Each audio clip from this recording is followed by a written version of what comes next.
We're the Lucas Bros. I'm Keith Lucas. And I'm Kenny. And we're comedians. And we're also identical twins. Yes, we are. And we're black. Yep, we have a beard. We wear glasses. We have two beards. Two beards. Not just one beard. That's weird.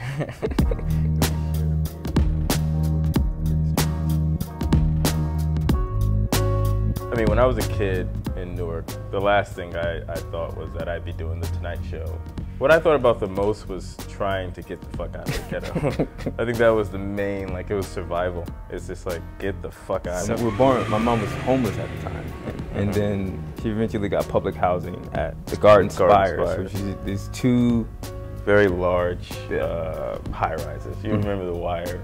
Basically, it was that. But disgusting. I mean, it was hit hard by the crack epidemic in the 80s, and a lot of people in our family, they were connected to the drug trade. So we had a cousin who was like a dealer. Yeah. Our father was sort of like an enforcer.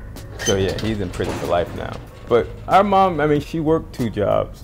She wasn't. The resources were scarce. The resources were scarce, so we spent a lot of time together when we were young. In our particular inner city, humor is used often. Yeah. It is what you essentially rely on to deal with the harsh reality. So much laughing. It's just laughter. I think when you're so low, everything is just funny. Since we were always laughing and talking to one another, it made us sharper in terms of pointing out jokes and being able to laugh at the same joke over and over. And we were incredibly quiet, so what we would do is sit back and observe everything. And oh yeah, but I think about when we first saw Chris Rock stand up. Yeah. And that must have been what, 96? 96.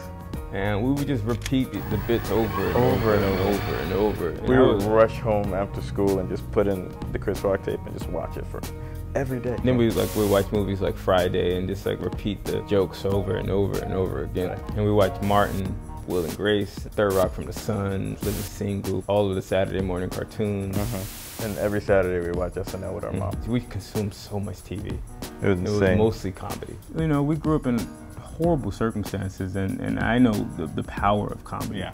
I know the power of sitcoms. I know, it could be very therapeutic, and it means the difference between, thinking about suicide and getting a laugh. Yeah. Making people laugh is a very, very important aspect of the human existence, and to be able to contribute even on the smallest level is just an honor, and I take it seriously.